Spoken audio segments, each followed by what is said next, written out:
जैसा कि आप जानते हैं कि हमें डिजिटल इलेक्ट्रॉनिक्स की बात करनी है। अभी 7 बजे हैं और कल 3 बजे आपका पेपर है, ठीक है। तो 3 बजे अगर पेपर है तो आप मोटा मोटा मान के चलिए कि लगभग 32 आवर्स है आपके पास। 32 आवर्स है तो इसका मतलब ये है कि 5-6 घंटे सोएंगे, थोड़ा बहुत खाना वाना खाएंगे, 10 घंटे भी निकाल दूँ मैं, तो आप मान के चलें कि लगभग 20-22 घंटे हैं आपके पास, ठीक है। तो मैं चाहता हूँ कि 20-22 घंटे में आप डिजिटल इलेक्ट्रॉनिक्स के एक्सपर्ट बन जाएं, क्योंकि ये सब्जेक्ट आपका पेपर में 2 से 3 क्वेश्चन इसके मस्ट है आने। और क्वेश्चन भी ऐसा नहीं है इसके सीधे सीधे आएंगे, सारा देश अटेम्प्ट करेगा, उस टाइप के क्वेश्चन इसका एक भी नहीं आएगा। इसके सारे क्वेश्चन ऐसे आएंगे कि जो अच्छे से पढ़ के जाएगा वही इसमें काम करेगा। डिजिटल इलेक्ट्रॉनिक्स भी एक ऐसा ही सब्जेक्ट है जो या तो कर लो या छोड़ दो, बीच में अटकाने वाला लटकाने वाला सब्जेक्ट नहीं है ये, ठीक है। आता है तो अच्छे से आता है, नहीं आता है तो बिल्कुल नहीं आता है।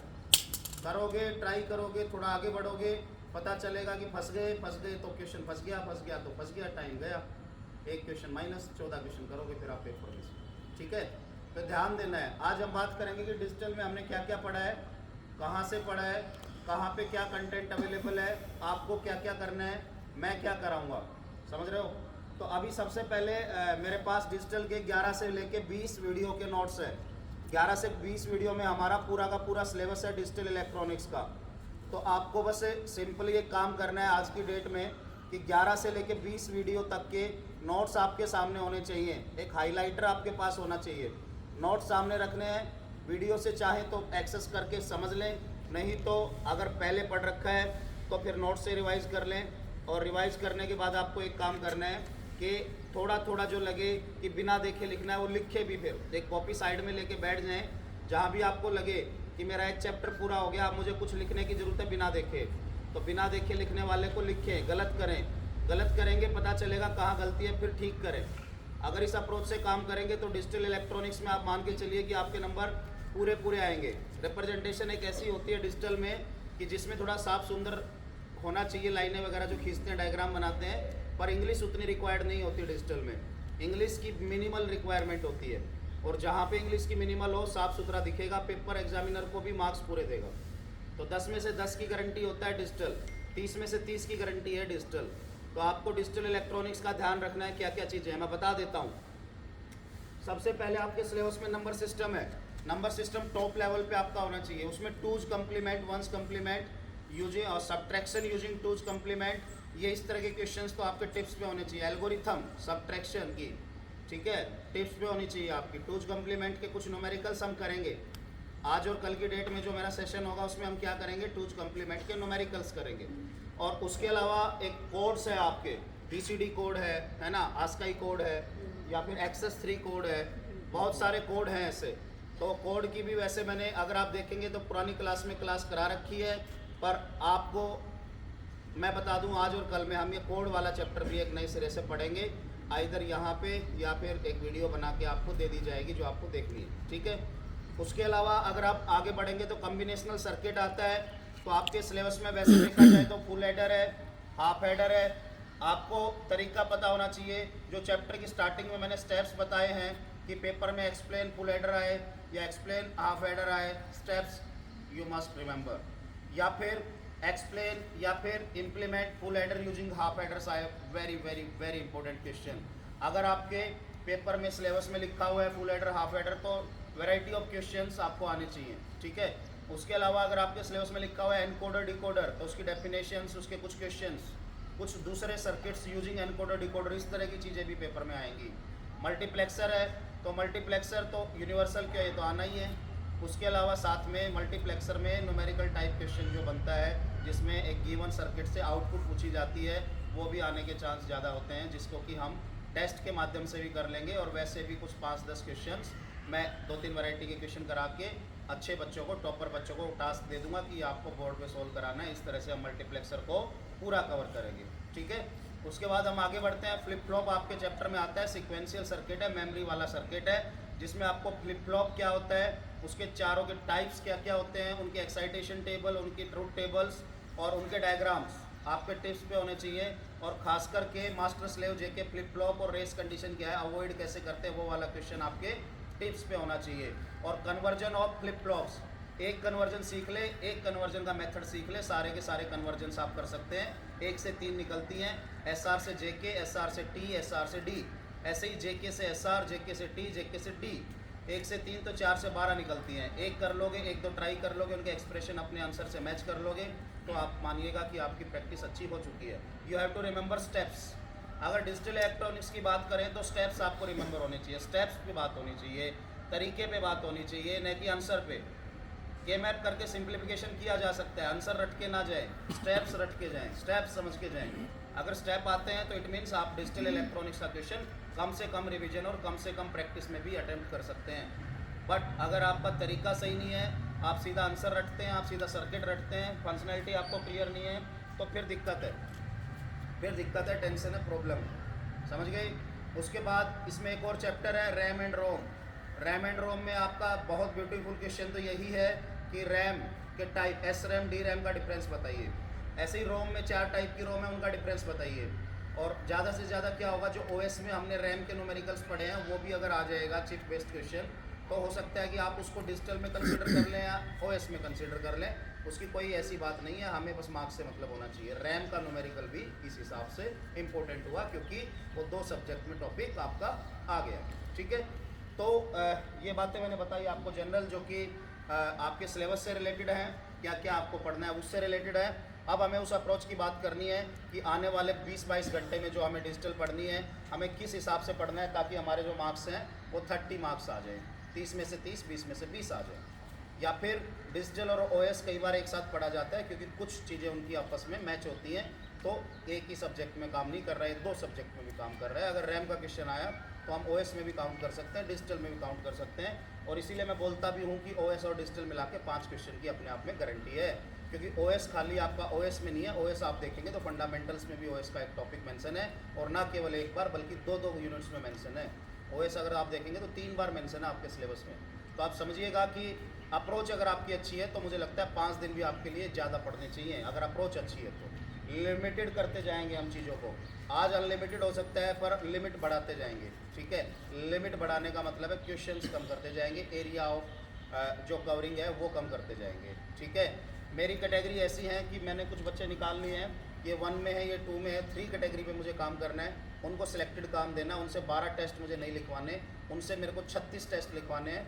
36 ऐसे कि 3-3 घंटे के नहीं, 36 ऐसे कि उनसे मैं भी दिन में 3 बार मैं 1-1 घंटे में कुछ चीज़ें लिखवा लूँ, क्योंकि हमें यहाँ पास करके भेजना है।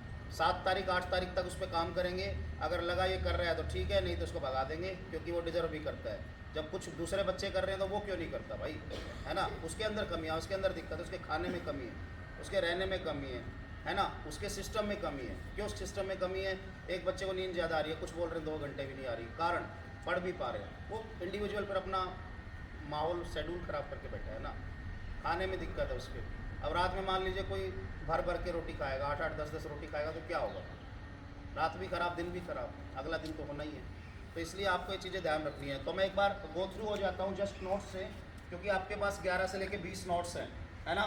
11 से लेके 20 नोट्स हैं, तो आपको पता होना चाहिए कि क्या टॉपिक इंपॉर्टेंट है, क्या पढ़ना है, क्या नहीं पढ़ना है, क्या सिलेबस में मेंशन है, क्या सिलेबस में मेंशन नहीं है, क्या इनडायरेक्टली उस सिलेबस की कवरेज करता है। मैं चाहता हूँ कि ये सेशन आपको, जो ये 15-20 मिनट आधे घंटे का सेशन हो, ये आपके दिमाग को ऐसे प्रिपेयर कर दे कि आपको एक मोटिवेशन भी मिले सब्जेक्ट को पढ़ने की, और मेंटली प्रिपेयर हो जाएं।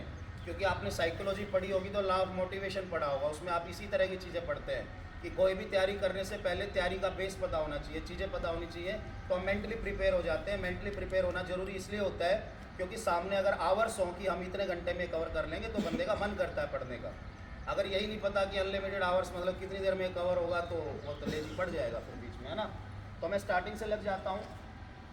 11 नंबर वीडियो में मैंने बूलियन अलजेब्रा बताया है, तो मैं चाहता हूँ कि बूलियन अलजेब्रा के जितने भी लॉज हैं, जितने भी लॉ हैं, आपको मुजवानी दिमाग में होने चाहिए।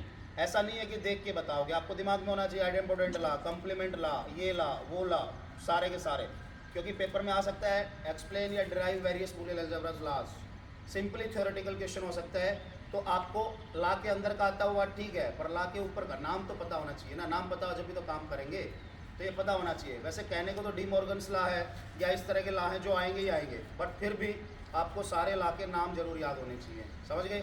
एक क्वेश्चन क्या करेंगे आप, सारे के सारे लॉज के नाम और उनका काम, ठीक है? ए प्लस बी लिखो, एक्स प्लस वाई लिखो, एक्स वाई लिखो, ए बी लिखो, उससे कोई मतलब नहीं है। आपको ला और ला का फंक्शन एकदम से जिस चीज़ पे वो काम करता है क्लियर होना चाहिए, ठीक है। उसके बाद आप देखेंगे कि कैसे इन लाज को लेके बूलियन सिंप्लीफिकेशंस की जाती हैं, ठीक है। एक स्टैंडर्ड आंसर हम भी दे देंगे आपको। वैसे तो मैंने कुछ क्वेश्चंस ड्राइव भी करा रखे हैं और आप में से ही कुछ बच्चे ऐसे हैं जिनको ये क्वेश्चन अच्छे लगते हैं, वो खुद भी बहुत बहुत ड्राइव करके बैठे हैं। तो मैं चाहूँगा सारे बच्चों से कि जिन्होंने इसके अलावा भी क्वेश्चन सोल्व कर रखे हैं, बहुत सारी लोकल ऑथर्स की बुक्स भी आती हैं या स्टैंडर्ड बुक्स भी आती हैं जिसमें सीधे सीधे इनके आंसर होते हैं। 5-7 क्वेश्चन करेंगे। एक ए प्लस ए बार बी मैंने बार बार बताया, A plus A bar B is equal to A जमा बी, वहाँ पे आपका आंसर आके अटक जाता है, बच्चे को लगता है सोल्व हो गया, वही फंसता है, आंसर तक नहीं पहुँचता। तो आपको एक काम ये भी करना है कि मुझे बता देना है जिसके पास अगर कोई ऐसी बुक है यहाँ पे कि जिसमें इस तरह के सोल्ड क्वेश्चन है सब्जेक्टिव के हिसाब से बूलियन सिंप्लीफिकेशन के, या फिर उसकी कॉपी में सोल्ड है तो मुझे बता दे, ताकि मैं उसमें से कैटेगराइज कर दूँ कि ये क्वेश्चन ज़्यादा इंपॉर्टेंट है, इसको आप कर लो पहली चॉइस के तौर पे, और अगर आपको लगे समय बच रहा है तो फिर और 2-4 क्वेश्चन सोल्व कर लो, ताकि जब बूलियन सिंप्लीफिकेशन का क्वेश्चन 10 नंबर में आए तो आपके मार्क्स ना कटे, ठीक है। तो आपको क्या करना है, बूलियन सिंप्लीफिकेशंस पे काम करता है, ला की नॉलेज होगी। 2-4 क्वेश्चन जरूर करके देखें हाथ से करके देखने का मतलब है कि वीडियो से सुन ले, एक बार समझ ले, देख ले कैसे मैं कर रहा हूँ, फिर मेरी अप्रोच से खुद सोल्व करके देखें। आप करेंगे तो आपके पूरे मार्क्स इसमें आएंगे। और पेपर में जब इस तरह का क्वेश्चन पूछा जाता है कि find number of gates in the given expression, तो आपको कभी भी एक्सप्रेशन में गेट्स ऐसे ही काउंट नहीं करना होता है। जैसे ए जमा ए बार बी, ए है, एक जमा है, एक बार है, एक डॉट है, तो आपको दिख रहे हैं जमा बार डॉट, 3 दिख रहे हैं, है ना, एक और, एक एंड और एक नोट। बट अगर इसको सॉल्व करेंगे तो क्या आएगा, ए जमा बी आएगा। तो ए जमा बी मीन्स एक गेट है। तो इसका मतलब आपको क्या है कि जब भी इस तरह के क्वेश्चन का आंसर करना है कि नंबर ऑफ गेट्स बताइए, तो आपको मिनिमाइज करना है, फिर उसका आंसर देना है। किसी भी गिवन एक्सप्रेशन को सीधा नहीं बताएंगे गेट्स, कोई भी एक्सप्रेशन आएगा उसको पहले मिनिमाइज करेंगे यूजिंग बूलियन लॉज, बाद में उसके गेट बताएंगे, ये ध्यान रखना है, ठीक है। आपको ये चीज़ ध्यान रखनी है। पेपर में ये भी आ सकता है कि मिनिमाइज द गिवन सर्किट दे देंगे और सर्किट से बोल देंगे मिनिमाइज करिए। कैसे मिनिमाइज करेंगे, ए बी जो भी है उसके सर्किट के ऊपर जितनी इनपुट आउटपुट लिखी हुई है सारी को एक्सप्रेशन की फॉर्म में उतारेंगे। सर्किट देखेंगे, यहाँ और गेट है, यहाँ एंड गेट है, सारा का सारा सर्किट किस में उतार लेंगे, एक्सप्रेशन में। जो एक्सप्रेशन आएगा फिर उस पर बूलियन लॉज लगाएंगे, उसको मिनिमाइज करेंगे, और लास्ट में जो एक्सप्रेशन आ जाएगा उसका फिर से क्या बना देंगे, सर्किट बना देंगे। तो इसका मतलब क्या है कि आपका क्या हो गया, मिनिमाइज हो गया सर्किट। कभी भी सर्किट मिनिमाइज ऐसे नहीं कि काट के दो कोई एंड गेट उड़ा दो और बन गया, ऐसे नहीं बनेगा कभी भी। आपको क्या करना है, प्रोसेस क्या है, गिवन सर्किट का पहले एक्सप्रेशन लिखेंगे, एक्सप्रेशन को फिर मिनिमाइज करेंगे यूजिंग बूलियन लॉज, और फिर लास्ट में जो मिनिमाइज्ड एक्सप्रेशन आया उसका क्या बना देंगे, सर्किट। और बार बार पेपर में क्वेश्चन आता है find number of NAND gates in the given expression, तो आपको वो भी क्वेश्चन थोड़ा सा प्रैक्टिस कर लेना है, ठीक है। ये नैंड गेट वाला क्वेश्चन मोस्ट इंपॉर्टेंट क्वेश्चन है।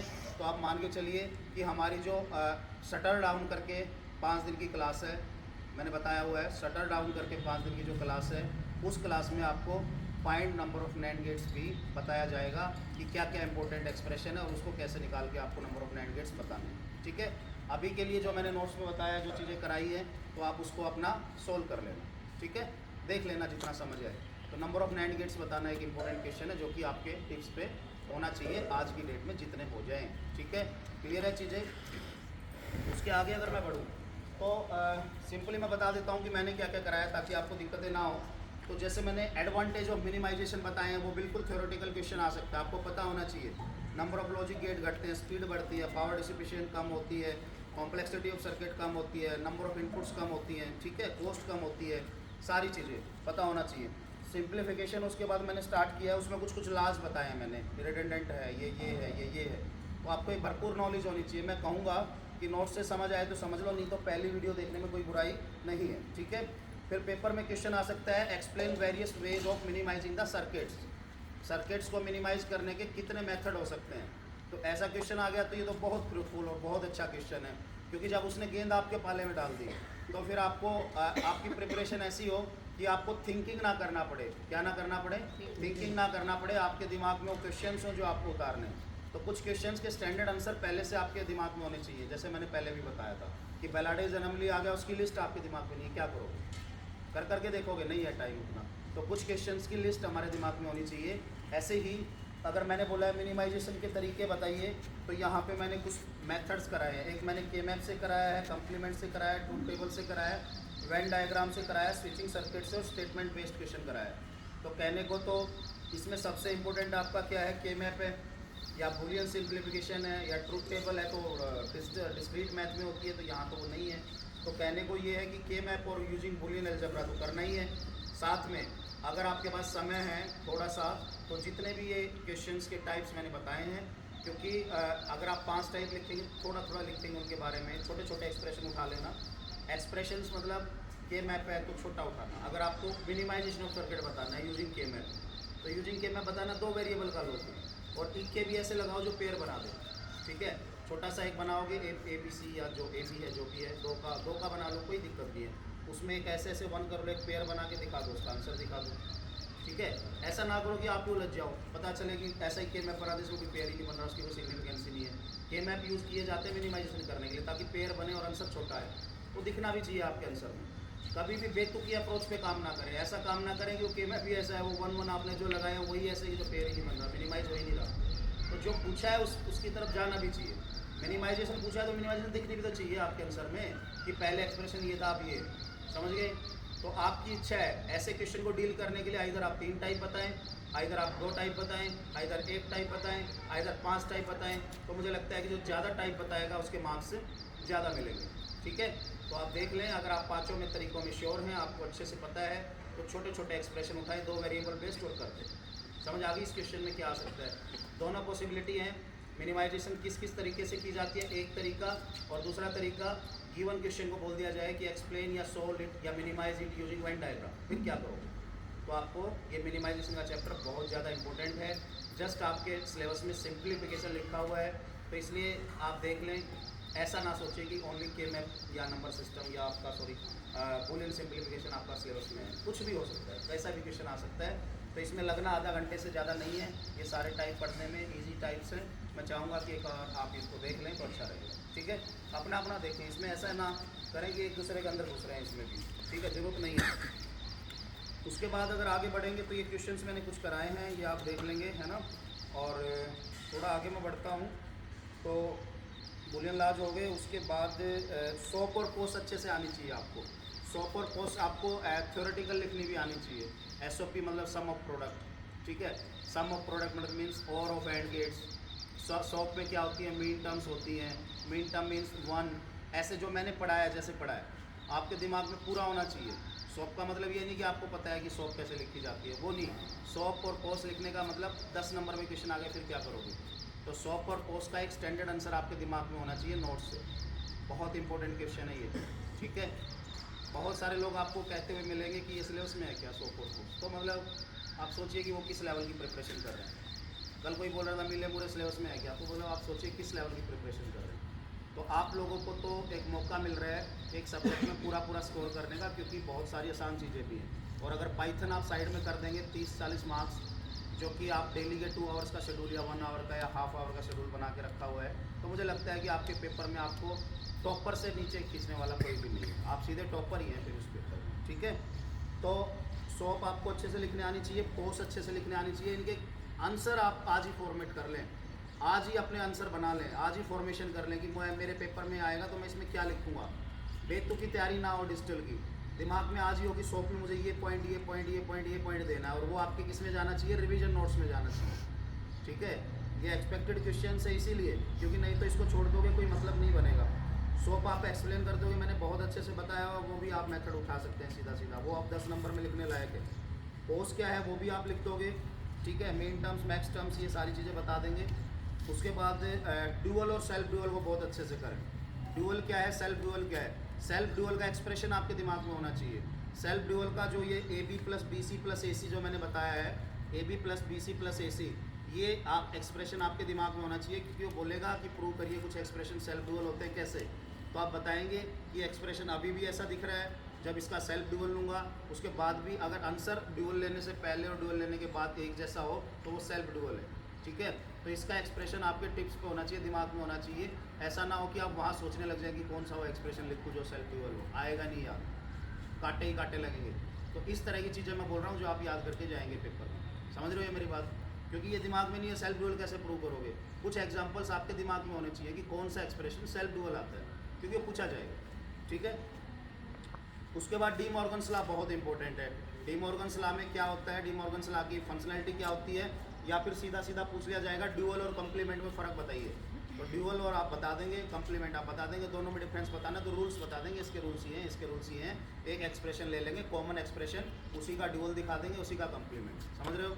अगर डिफ्रेंशिएशन की बात है तो आप थोड़ा माइंड ऐसा सेट करें सामने वाले का कि जैसे एक्सप्रेशन दे दिया उसी का ड्यूअल उसी का कम्प्लीमेंट, डिफरेंस दिखना चाहिए ना उसको। ऐसा ना हो कि ड्यूअल का अलग आंसर है, एक्सप्रेशन है, और कम्प्लीमेंट का अलग है, उससे कोई उतना सेंस नहीं निकलेगी।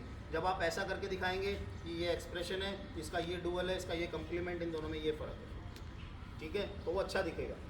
बजाय कि डिफ्रेंशिएट बिटवीन ड्यूअल कम्प्लीमेंट को अगर आप उसका चला रहे हो, वो अच्छी अप्रोच नहीं है। आपको दिमाग में बेस्ट आंसर देना है, क्योंकि आप हमारे स्टूडेंट है ना, और वहाँ भी एक स्पेशल जगह पे आप बैठे हैं, तो इसलिए मैं नहीं चाहता कि कमी कहीं भी रहे, चीज़ों में कमी नहीं रहनी चाहिए।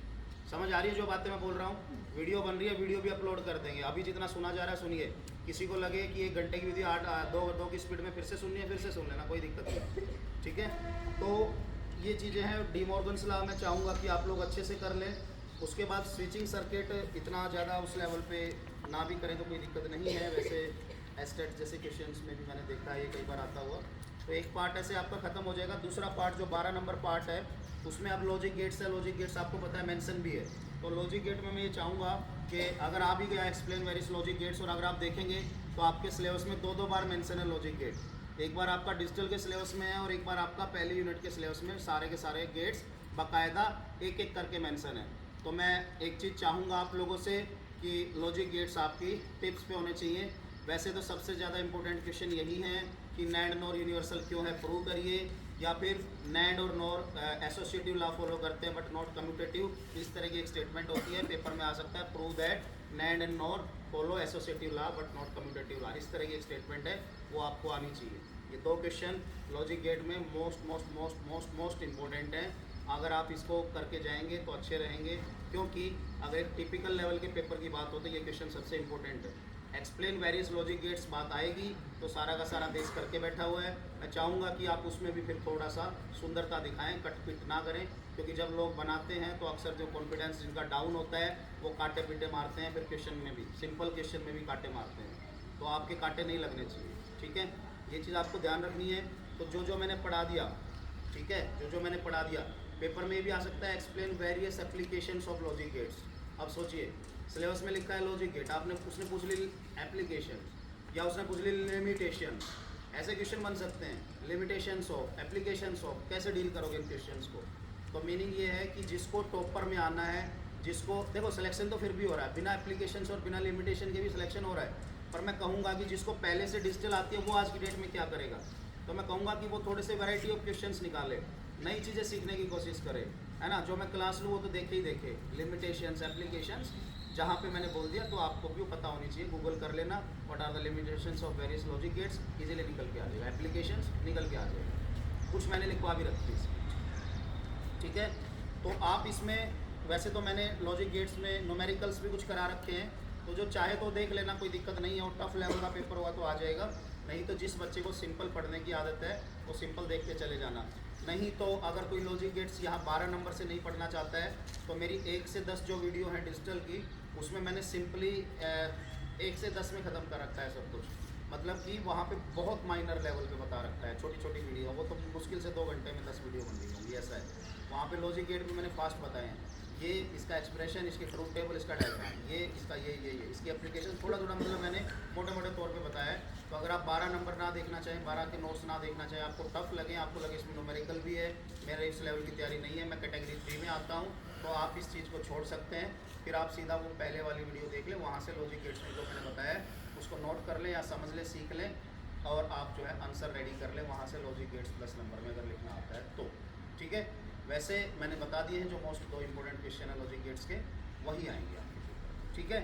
एंड गेट क्या है, और गेट क्या है, और उसके बाद आपके ये सारे के सारे बता देंगे आप, एंड गेट, और गेट, और उसके बाद नैंड गेट, नॉर गेट, ठीक है, नॉट गेट, और लास्ट में एक्सओर गेट और एक्सनॉर गेट। 7 गेट है टोटल आपके। जब भी इसको आप एक्सप्लेन करें तो आप ऐसे करें, पहले और करें, फिर एंड करें, फिर नॉट करें, फिर नोर या नैंड में से एक उठा लें, या नैंड या नोर ऐसे ले लो, और उसके बाद एक्सओर और एक्सनॉर, इस ऑर्डर में लिखनी चाहिए। ऐसा नहीं कि कोई पहले इग्नोर दिखा देगा एग्जामिनर खुश हो जाएगा, वो अप्रोच अच्छी नहीं है, क्योंकि धीरे धीरे कॉम्प्लेक्सिटी बढ़ानी है। भाई पूछा है तो लॉजिक गेट उसको दिखने भी ऐसे चाहिए कि जैसे नैंड में तुम बोलोगे, जैसे हमने ऊपर पढ़ा एंड और नॉट, उनको जोड़ दिया गया है यहाँ पे, ये कॉम्बिनेशनल सर्किट एक तरीके का है ना, एक से ज़्यादा बेसिक गेट्स इसमें है। पहले वाले 3 पेपर में आ गया explain various basic logic gates, तो आपको बेसिक आपने पढ़ा नहीं, आपको धुन बनी हुई है, धुन क्या बनी हुई है कि लिखने हैं सारे, उसने पूछा बेसिक गेट्स आपने लिख दिए सारे, काट देगा, 2 नंबर देगा। और अगर बेसिक पूछा गया था नोट एंड और 3 ही लिखते तो आंसर में 10 के 10 मिलते।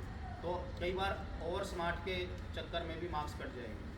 उसने बोला है एक्सप्लेन वेरियस यूनिवर्सल गेट्स, आपने फिर सारे लिख दिए, आपने बस लॉजिक गेट पढ़ा हुआ है कि लॉजिक गेट दिमाग में वही चिपकाने, आप खुश हो जाएंगे कि यार इसने 2 पूछे मैं तो 7 लिख दी, तो खुश हो जाएगा, ऐसे नहीं खुश हो जाएगा, मार्क्स आपके कट जाएंगे। अप्रोच में सुधार करें, समय बचाएं, ठीक है, जो मैं बोल रहा हूँ वो बातें फॉलो करें, हमारी बात समझ, उसी हिसाब से करें, क्योंकि एग्जामिनर कभी भी ऐसा क्वेश्चन नहीं देगा जो 5 मिनट से 10 मिनट से ज़्यादा ले क्वेश्चन को सोल्व करने में, ठीक है। तो आप कर लेंगे सारे के सारे लॉजिक गेट्स। लॉजिक गेट्स में फिर आपको यहाँ तो कोई दिक्कत नहीं है, बट इसके बाद जो मैंने कुछ क्वेश्चंस कराए हैं वो ज़्यादा इंपॉर्टेंट है। और नैंड और नॉर क्यों एसोसिएटिव है, क्यों कम्यूटेटिव नहीं है, या इस तरह की जो स्टेटमेंट है वो भी मैंने बताई होगी आई थिंक, एक बार आप देख लेना, जहाँ तक मुझे लग रहा है बताई है, नहीं तो फिर आप लोग जो है मुझे बता देना, मैं उस क्वेश्चन का आंसर टेस्ट के थ्रू तो हम देंगे, ठीक है। तो इसमें कुछ मैंने बाद में एक्सोर के कुछ क्वेश्चन भी सोल्व करा रखे हैं, एक्सोर के कुछ क्वेश्चन सोल्व करा रखे हैं, A XOR B XOR C is equal to 1 is equal to ये, तो बताइए इन दोनों से क्या ड्राइव होता है। तो एक्सोर का उस तरह का क्वेश्चन आप जरूर से जरूर करें, क्योंकि पेपर में इस लेवल का क्वेश्चन भी पूछा जा सकता है। लॉजिक गेट्स आपको आज की डेट में लॉजिक गेट नहीं पढ़ना है, क्यों नहीं पढ़ना है, क्योंकि कर रखा है सबने, सबको पता है, तो लॉजिक गेट क्या छोड़ दोगे, छोड़ोगे नहीं, इसमें कुछ चीज़ें करोगे, ठीक है। मैंने क्या बताया, जो एक्सोर और एक्सनोर में मैंने पीछे कुछ न्यूमेरिकल्स टाइप क्वेश्चन बताए हैं वो आपको आने चाहिए, ठीक है। किसका क्या नाम है, जैसे एक्सोर के कुछ और नाम है, एक्सनोर के कुछ और नाम है, तो वो कुछ और नाम भी आपको पता होने चाहिए, ठीक है। अब मान लो दूसरे नाम से पूछ लेगी ये गेट बताओ, तुम्हें पता ही नहीं है किसका नाम है, क्या बनाओगे। अब जैसे सॉफ्टवेयर के क्वेश्चन देख के उसने बताया नहीं मॉडल कौन सा बताना है, उसने एक स्टेटमेंट दे दी, अब फंस गए। हम तो वाटरफॉल पढ़ के गए थे, वहाँ उसने स्टेटमेंट दे दी, फंस गए। तो मीनिंग ये है कि आपको फंसने वाले तरीके से भी निकलना आना चाहिए कि इस केस में क्या अप्लाई होता है। इसीलिए जो आपके टेस्ट सेट किए जाते हैं वो वर्स्ट केस को देख के किए जाते हैं कि बेस्ट तो आप डील कर ही लेंगे। अगर हम सीधा दे दें वाटरफॉल मॉडल क्या है तो उसका कोई तुक नहीं है, बट अगर उसी को घुमा के पूछ ले तो तुक जरूर बनता है, ठीक है। ये चीज़ आप कर लेंगे। तो मैं चाहता हूँ कि लॉजिक गेट से आप नोट से देखें सारी की सारी चीज़ें, और जितना आपका हो जाए वो आप करें, ठीक है। उसके बाद इसमें अगर आप देखेंगे तो पार्ट 13, ये लॉजिक गेट खत्म हो गया। पार्ट 13 में आपका क्या है, नैंड नोर से कैसे बनाया जाए। तो सबसे पहले तो आपको नैंड नोर की टेबल पता होनी चाहिए। मैंने क्या बताया, नॉट एंड और एक्सोर एक्सनोर, ऐसे बताया मैंने, कैसे बोलो, नॉट एंड और एक्सोर एक्सनोर, नैंड नोर 1 2 3 4 5, 1 2 3 इंटरचेंज, 4 5 इंटरचेंज, जैसे बताया हुआ मैंने। तो जब भी पूछा जाए तो आपका आंसर फंस रहे हैं, आप अगर गलती कर रहे हैं तो भी वो मैच होना चाहिए। अगर एक्सनोर बनाने के लिए 5 नोर चाहिए या 4 नोर चाहिए तो आंसर में 4 ही होने चाहिए, चाहे आपने जोड़ा किसी से किसी को, वो मैटर नहीं करता। गलत भी करें तो स्मार्टनेस के साथ करें, ये अगले को ये जरूर पता है कि 5 ही आएंगे इसमें या 4 ही आएंगे, और आपके नहीं आ रहे हैं तो दिक्कत है ना फिर। तो ये टेबल की भी एक इम्पोर्टेंस है ना। तो इसमें आप क्या करेंगे कि नैंड यूनिवर्सल क्यों, देखो 13 नंबर में ये चीज़ खास स्टार्ट होती है। इसको जो छोड़ने की सोच रहा है वो तो फिर डिजिटल ही छोड़ दी उसने, मेरे हिसाब से जिसने ये क्वेश्चन छोड़ दिया उसने डिजिटल छोड़ दी, मतलब जो आना है वही छोड़ दिया फिर। तो नैंड यूनिवर्सल क्यों है, इसमें ये प्रूव किया गया है, 13 नंबर वीडियो में है ये, नैंड यूनिवर्सल क्यों है, और उसके बाद नॉर यूनिवर्सल क्यों, ठीक है। मैं चाहता हूँ सारे के सारे आपके टिप्स पे होने चाहिए। तो आज 2 बच्चे इस भूमिका में आएंगे जो नैंड गेट को यूनिवर्सल प्रूव करेंगे, मतलब क्या करेंगे, बाकी सारे गेट यूजिंग नैंड बनाएंगे। और यूजिंग नैंड बहुत इंपॉर्टेंट क्वेश्चन, ठीक है, वहाँ पे आएगा implement XOR gate using NAND gate, बहुत सुंदर क्वेश्चन, बहुत प्यारा। लॉजिक गेट का क्वेश्चन है, सामने वाले को लग रहा है भाई अच्छी चीज़ आई, पर अच्छी तो नहीं है ना। तो यूजिंग नैंड गेट और यूजिंग नॉर गेट तो आपके टिप्स पे होना चाहिए। तो मैं ये चाहता हूँ कि आज एटलीस्ट 4 घंटे या 5 घंटे बोर्ड पे एक चीज़ बनी रहे, सारे गेट ऐसे बनाओ कि एक बार यूजिंग नैंड सारे दिखें वहाँ। फोकस उसी पे करें जो मोस्ट इम्पोर्टेंट है, जो बड़ा है, तो 5 नंबर के लायक है ना।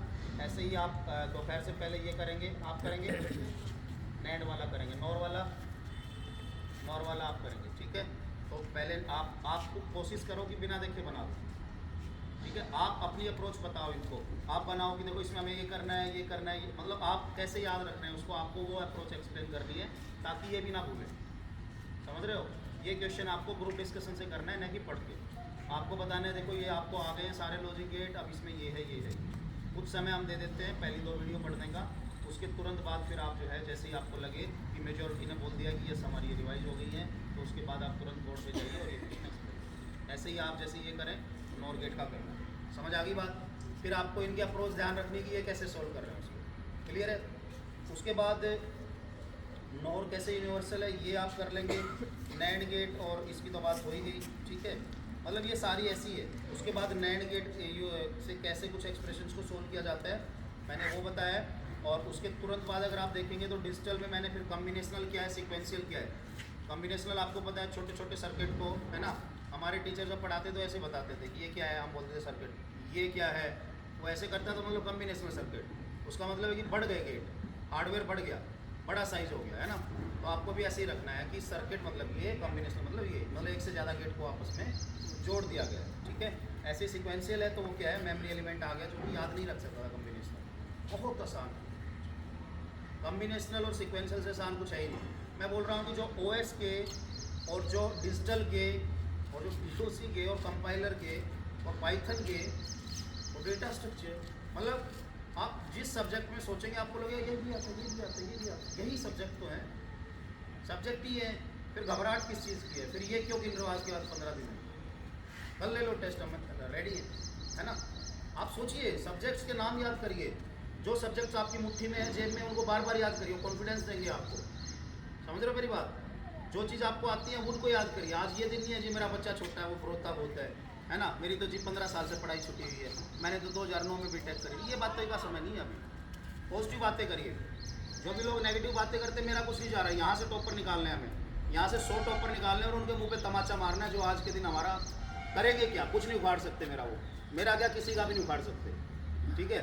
यहाँ से लोग आते हैं, बदतमीजी करते हैं खुद, और जब हम बोल दें तो फिर जाके बुराइयाँ करते हैं। करने दीजिए, ऊपर वाला बैठा है उनको जवाब देने के लिए, कोई कितना बड़ा लेट साहब हो सबकी निकाल देगा, ठीक है।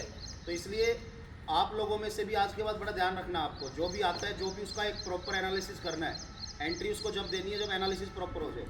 मेरे से बात किए बिना आज के बाद कोई हॉल में नहीं जाना चाहिए, ठीक है। उसको जांच ले, परख ले किस तरह का बच्चा है, तभी उसकी एंट्री होगी, है ना। और हमारे से कितने दिन से जुड़ा हुआ वो चीज़ जरूर देख लेना, क्योंकि जो लंबे समय से जुड़ा है वो बच्चा लॉयल जरूर होगा। इन चीज़ों का ध्यान रखो, क्योंकि मैं नहीं चाहता कि माइंड ख़राब हो, किसी से हाथापाई हो जाए और दिमाग ख़राब हो जाए, ठीक है।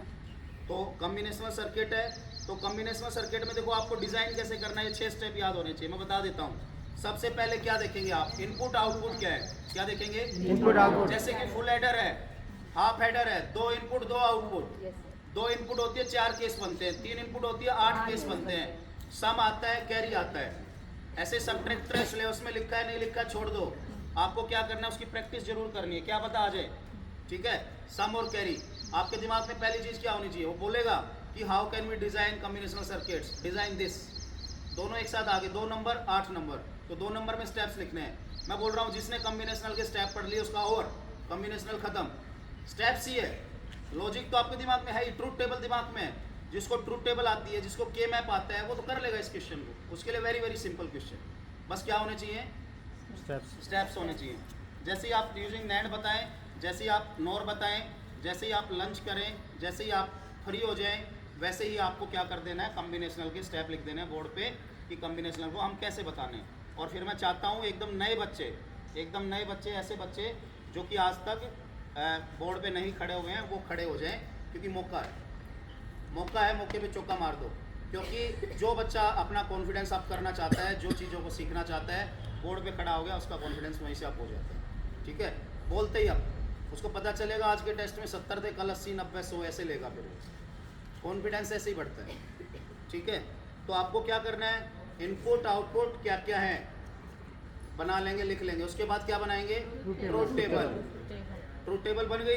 ट्रूथ टेबल के बाद क्या करेंगे, उसको मिनिमाइज करेंगे, एक्सप्रेशन लिखेंगे, एक्सप्रेशन को क्या करेंगे, मिनिमाइज करेंगे, और फिर बाद में उसको इम्प्लीमेंट करेंगे। यही स्टेप है, क्या करेंगे, इनपुट आउटपुट लिखेंगे, ट्रूथ टेबल लिखेंगे, ट्रूथ टेबल के बाद एक्सप्रेशन लिखेंगे, एक्सप्रेशन को मिनिमाइज करेंगे और मिनिमाइज यूजिंग के मैप कर लो, ज़्यादा अच्छा आसान है वो, मैंने वही कराया होगा, बुलियन लास्ट से ना करें।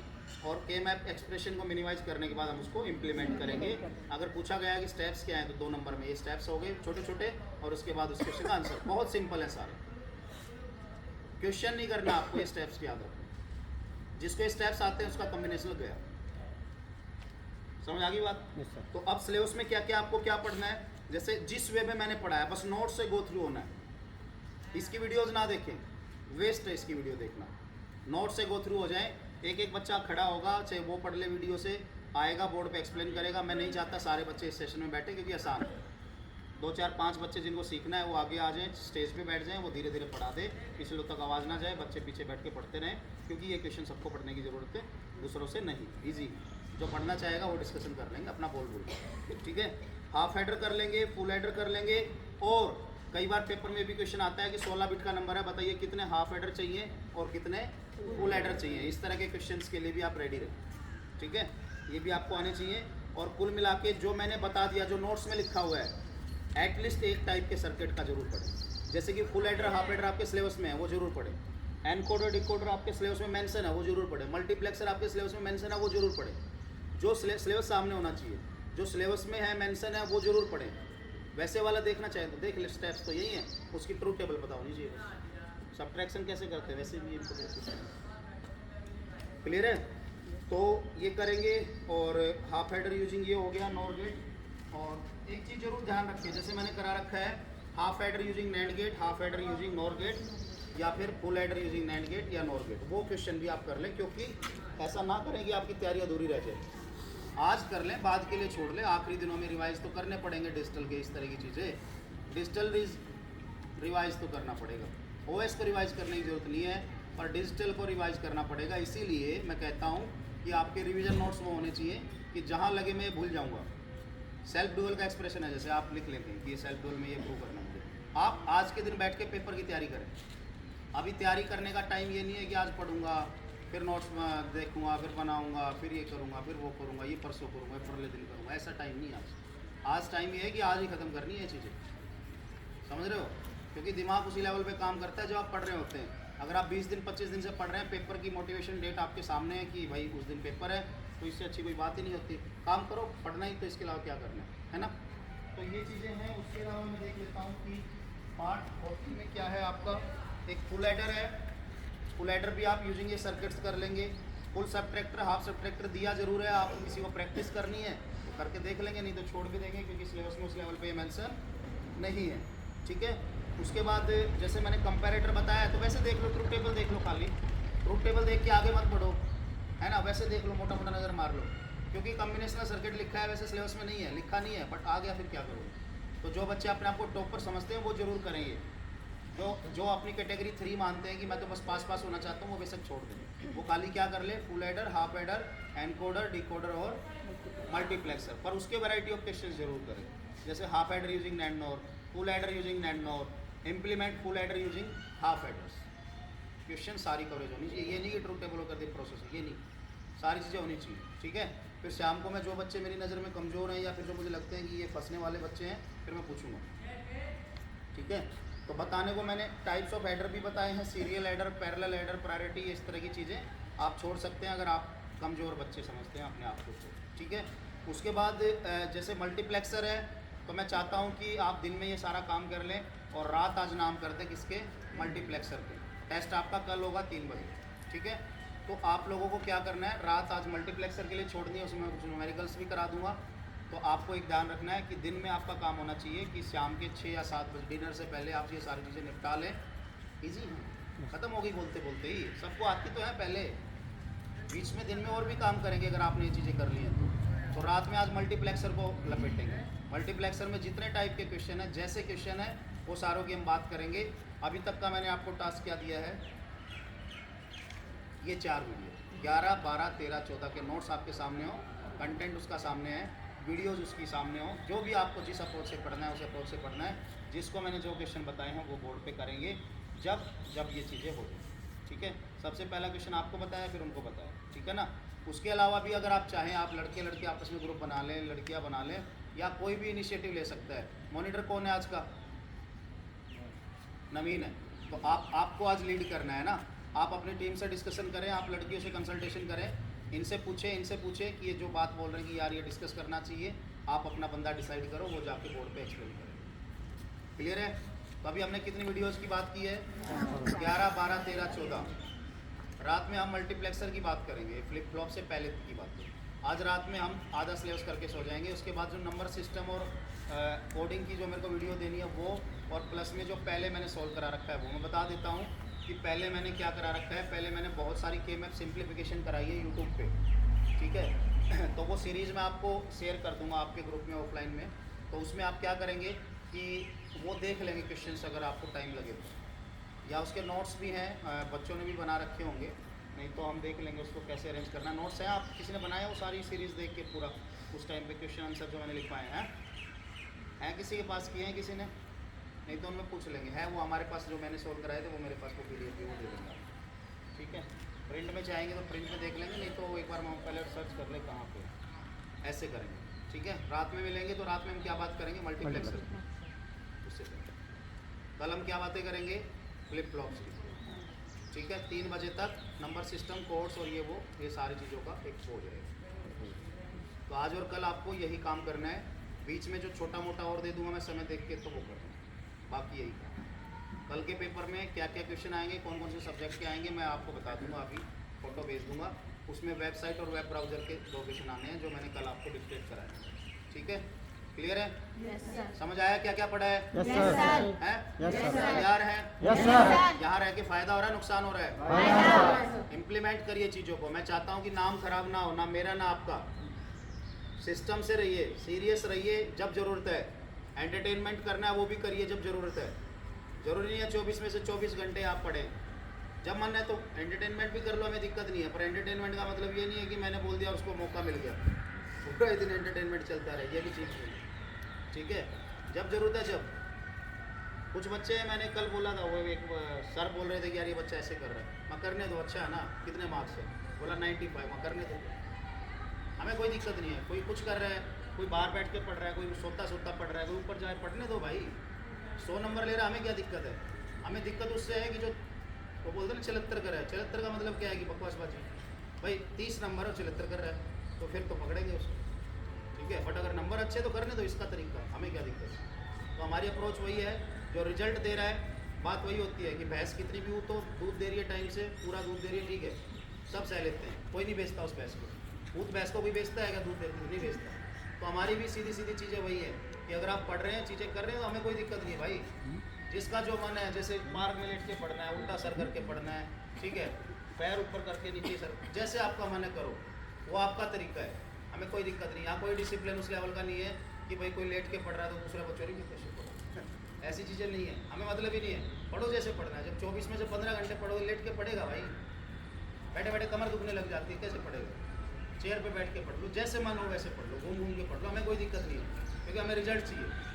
और जिसका रिजल्ट नहीं आ रहा और वो हमारे नोटिस में आ गया कि ये बकवास भी कर रहा है और पढ़ भी नहीं पा रहा है, वो फिर दिक्कत है। क्लियर है आज की सारी चीज़ें? मेंटली प्रिपेयर आप? ठीक है, मेंटली प्रिपेयर है? सीधे नहीं खड़े हैं जैसे मैंने खड़े किए थे स्टार्टिंग में, ठीक है। कोई ऐसे पैर जा रहा है, कोई ऐसे पैर जा रहा है। जब आप डॉक्टर के पास जाते हैं ना, सर्वाइकल वाले के इनके पास, वो बोलते हैं, वो आपको जैसे आप खड़े हैं, वो बोलेगा तेरे को तो रहेगा भाई। क्यों रहेगा? क्योंकि तू ऐसे खड़ा हुआ है, एक पैर पे जोर ज़्यादा है। वो बोलता है बराबर होना चाहिए। वो बोलता है बैठता है तो भी तेरा ऐसी पोजीशन होनी चाहिए कि ये झुकी हुई ना हो, ठीक है। बीमारी आप खुद पाल के बैठे, क्योंकि हमारा पोस्चर वैसा नहीं है। सर्वाइकल वाले और ये जो थेरेपी वाले यही तो बोलते हैं कि अगर आपका पोस्चर ठीक है, अगर आपका बॉडी पोजीशन ठीक है, तो आप बीमार पड़ोगे ही नहीं। ये चीज़ें आपके मेन इम्प्लीमेंट भी होती है। खाना जब खाना है, दोपहर में ज़्यादा खाना खाओ, रात में ज़्यादा खाओ, दिक्कत तो होगी, या फिर खाते सो जाओगे तो दिक्कत होगी। तो पढ़ रहे हो तो चलो ज़्यादा खा सकते हो, कोई दिक्कत नहीं है, पढ़ रहे हो तो मैनेज हो जाएगा, है ना। तो इसलिए आप अगर आज के दिन ये सोच के बैठे कि मैं तो सर्वाइकल का मरीज हूँ, मैं तो इसका हूँ, मैं उसका हूँ, तो फिर वो आपकी अपनी गलती है। मरीज कोई किसी का नहीं होता। आपने देखा हुआ लंगड़े लंगड़े आदमी भी बिना पैर वाले भी रेस जीत जाते हैं, कैसे? तो अभी पेपर के दिन है, तो कुछ भी मेडिसिन लो, कुछ भी लो, पेन किलर लो, जो आपका मन हो लो, पर मैं ये चाहता हूँ कि पढ़ाई इफेक्ट ना हो, ठीक है। अब मैं देख रहा हूँ कुछ बच्चे पेपर लिखने जाते हैं, परेशान हो जाते हैं, कोई बीमार पड़ गया, किसी को कुछ हो गया, किसी को कुछ हो, भाई दुखेगा शरीर, वो एक्टिविटी करोगे दुखेगा, वो तो यहाँ नहीं तो वहाँ दुखेगा, फिर बेटर यहीं दुखा लो, ठीक है ना। तो आज के बाद कोई बीमार पड़ता है तो उसका भी फिर स्पेशल ट्रीटमेंट होगा। अगर पेपर में जाके बीमार पड़ता है तो टेंशन है, प्रेशर है, पढ़ पा नहीं रहा, वो अप्रोच ठीक है नहीं, लिखना उसको आता नहीं है, दूसरे लिखते उसकी हवा खिसक जाती है, ये होता है। आज जिसके 20 नंबर आ गए, अगले में 25 आ गए, फिर 22 आ गए, वो पढ़ ही नहीं पाएगा, उसको टेंशन हो गई, यार ये सब तो अच्छे लिख रहे हैं, इनके मार्क्स फुल आ रहे हैं, मेरे रह गए, मैं तो पीछे रह गया। जो टेस्ट दोनों चीज़ें करता है, रिजल्ट अच्छा है तो मोटिवेट भी करता है, रिजल्ट खराब है तो नीचे भी लेके जाता है।